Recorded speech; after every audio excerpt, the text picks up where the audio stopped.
Salut tout le monde, j'espère que vous allez bien. Bienvenue sur ma chaîne YouTube et une nouvelle vidéo. Aujourd'hui, on va parler d'un effet qui va vous aider à donner un look unique, un look cinématographique à vos vidéos. On va parler de l'effet halation. Donc, je vais vous faire découvrir c'est quoi l'effet halation. Je vais aussi vous parler pourquoi cet effet-là est autant recherché. Puis bien évidemment, comme d'habitude, je vais vous montrer 3 manières comment appliquer cet effet-là à l'intérieur du logiciel DaVinci Resolve. Pour tous ceux et celles qui ne me connaissent pas, je m'appelle Antoine Vallée, puis ça fait maintenant 4 ans que je partage ma passion pour le montage vidéo sur les réseaux sociaux et principalement sur YouTube. Mon but ultime, c'est de vous guider, c'est de vous aider, c'est de vous faire sauver du temps lors de la production d'une vidéo ou de la post-production d'une vidéo afin d'améliorer vos projets, afin de les rendre plus créatifs. Fait que sans plus tarder, on se craque un Drinkos, on saute dans la vidéo et bien évidemment, on va aussi sauter dans le logiciel DaVinci Resolve.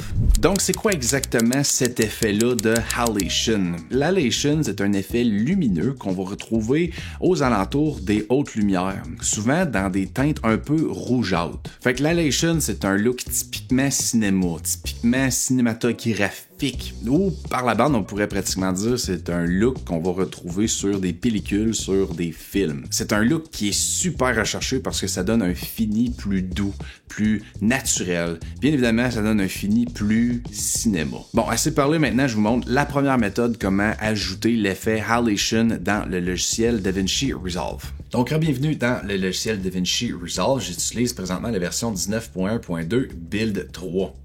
Donc, on a présentement ici une vidéo de moi en train de savourer un bon whisky dans une des forêts québécoises. Donc, on sélectionne ce plan-là. Ensuite, on s'en va dans le 5e onglet, l'onglet de l'étalonnage. Rendu ici, assurez-vous de sélectionner un nœud. Vous pouvez le nommer halation. Présentement, c'est un nœud vierge. Il n'y a aucun effet, aucune correction appliquée sur ce nœud-là. Ici, c'est tout le grade, le build, tout mon étalonnage pour la vidéo ici. J'ai rien fait d'excessif, vraiment juste un peu d'exposition, balance des blancs, vraiment les bases. Donc la première méthode que je vais vous montrer pour comment appliquer l'effet de halation, c'est une méthode qui est seulement disponible dans la version studio du logiciel DaVinci Resolve, mais c'est probablement la plus facile aussi. Plus tard dans la vidéo, je vais vous montrer une méthode qui est gratuite. Donc, on va commencer par la méthode numéro 1. Donc, on sélectionne notre nœud. Ensuite, on va aller dans les effets et on va sélectionner l'effet Hollow. Donc, vous la sélectionnez, on va la glisser-déposer sur le nœud en question, on relâche et automatiquement d'emblée, l'effet halation va avoir été appliqué. Si on regarde ici, là, on peut zoomer. On voit autour de ma tuque, un peu mon visage. On a aussi probablement sur la bouteille de whisky autour du bouchon. On va vous montrer avant, après. Donc, on va désactiver le nœud. Comme vous voyez, tout l'effet halation, même sur les branches, les gants ici, on est capable de voir. Ça, c'est l'effet halation. Si jamais vous trouvez que cet effet-là est trop prononcé, est trop forte, sélectionnez le nœud. Vous pouvez aller à fondu de l'ensemble. Vous pouvez réduire l'intensité de l'effet. Donc ici, 0%. On a, si on regarde encore autour de ma tuque, aucun effet de halation. On peut l'augmenter, la réintroduire selon notre préférence. Bien évidemment, on a tous les paramètres de l'effet Hollow, halation, qu'on va retrouver dans notre inspecteur. Jouer avec ça, comme vous pouvez voir ici, on a l'intensité, le gamma, la saturation, le spread. On a plusieurs autres paramètres que vous pouvez jouer avec. Encore une fois, c'est des préférences, donc je vais vous laisser aller jouer avec ça. Mais ultimement, ça c'est la méthode numéro 1 pour comment appliquer l'effet halation. Alright, fait que la méthode numéro 2 sur comment appliquer du halation, on a changé de plan. Même plan, mais une autre version. On le sélectionne. 5e onglet, encore une fois. Donc, on se dit onglet. Ensuite de ça, on s'assure de sélectionner un nœud vierge. Ça, c'est le halation avec l'effet, le plugin The Answer. C'est une des meilleures méthodes selon moi, mais c'est la méthode la plus coûteuse parce que vous devez absolument vous procurer le plugin The Answer. Non, ce n'est pas une vidéo sponsorisée, c'est juste que leur produit, je me l'ai procuré avec ma propre argent. C'est un plugin qui est très populaire dans le logiciel DaVinci Resolve. Puis c'est un programme, c'est un plugin qui est très performant. Fait que je vais vous le montrer juste parce que je veux que vous soyez au courant, mais c'est une technique qui coûte des sous. Donc on sélectionne notre nœud Halation The Answer. Ensuite de ça, allez le sélectionner Film Emulation The Answer Pro version 7.2.1. Même chose, on le sélectionne, on va le glisser, déposer sur notre nœud. Là, bien évidemment, comme vous voyez dans mon écran, tout mon plan s'est fait modifier, c'est parce que d'emblée, The Answer vient avec plein d'effets ouverts. On va aller tout ajuster ça. Donc, première chose qu'on va faire ici, on va aller à DaVinci White Gamut Intermediate. Ça, c'est parce que moi, j'utilise ici dans mes paramètres de projet, si on va gestion de la couleur, j'utilise un espace colorimétrique de transformation, là, HDR DaVinci White Gamut Intermediate, qui convertit ultimement ma timeline en Rec 709A pour Apple, si j'ai un moniteur Apple. Vu que c'est toute la conversion colorimétrique que je fais, moi je veux ma source DaVinci Resolve White Gamut Intermediate, c'est ce que je lui ai dit.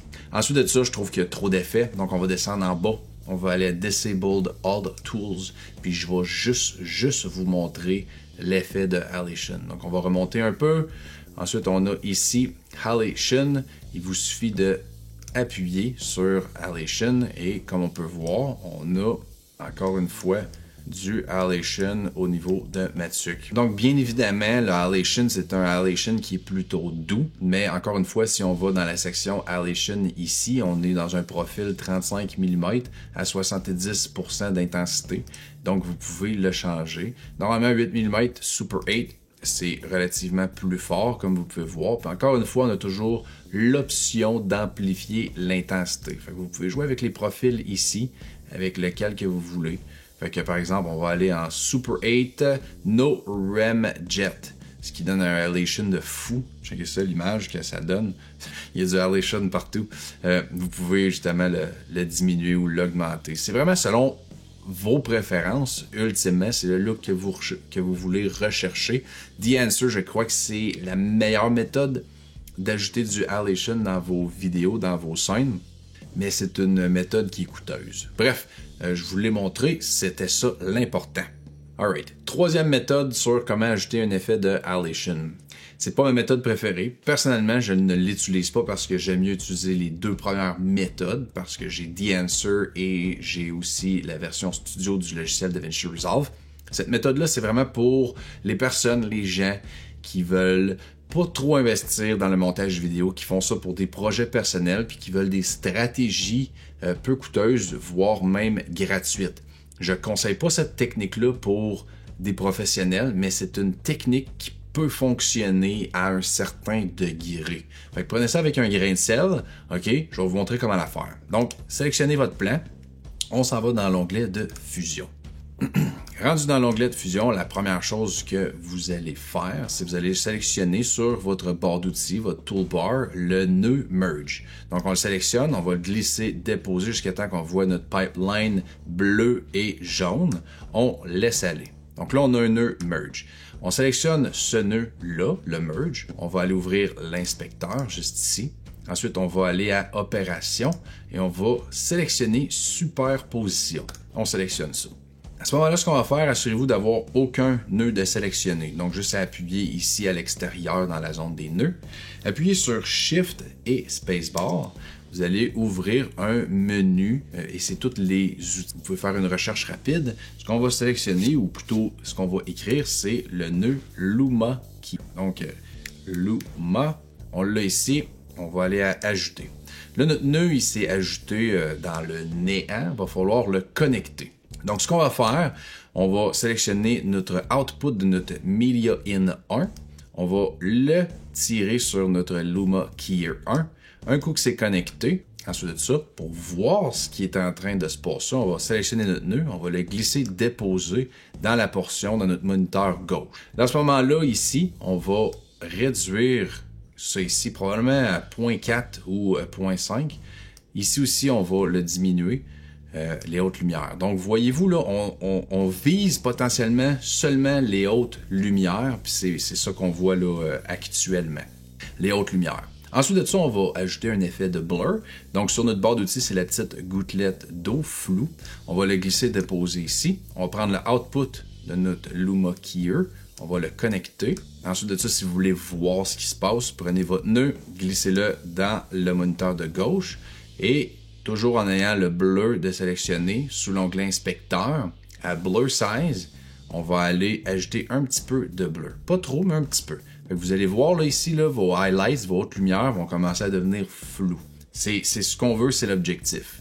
Ensuite de ça, vous allez sur votre barre d'outils sélectionner étalonnage. Donc on va le glisser déposer. On va sélectionner le output de notre flou. On va le connecter à notre color corrector. Encore une fois, pour voir ce que vous êtes en train de corriger ou modifier, sélectionnez votre nœud color corrector. Glissez-le dans le moniteur de gauche. Ensuite de ça, assurez-vous qu'il est sélectionné. Montez dans l'inspecteur sous color corrector et juste à glisser ça vers les rouges. À peu près comme je dirais. Donc, voyez-vous là, on est en train d'affecter les hautes lumières d'une teinte rouge. Rouge-orange, là, justement. Ajustez ça selon vos préférences, encore une fois. Et pour la finale, sélectionnez le output du color corrector, glissez-la sur le merge, et à ce moment-là, on va introduire un effet de halation fait maison sur notre vidéo. Donc, on va retourner dans le troisième onglet, l'onglet de montage. Puis, comme vous pouvez voir, on a un semblant d'effet de halation qui a été appliqué. Je l'aurais dit, c'est pas la meilleure méthode. Je conseille pas cette technique-là pour les professionnels, mais si vous êtes quelqu'un qui fait du montage vidéo de passion, puis vous voulez que ça vous coûte peu de sous, c'est une technique qui peut fonctionner, surtout si vous réduisez un peu l'intensité. Bon, maintenant que vous savez comment ajouter l'effet halation à vos vidéos, il existe d'autres manières, d'autres méthodes pour donner un look plus cinématique à vos scènes, à vos vidéos. Donc, une de ces manières-là, c'est d'ajouter un effet de bloom aux alentours des hautes lumières. Puis ça tombe bien parce que j'ai justement fait une vidéo qui va être en lien juste ici et dans la description du vidéo. C'est une vidéo qui va ultimement vous aider à vous rapprocher encore plus du look cinéma. Nous autres, on se revoit là-bas comme d'habitude. Yes, sir!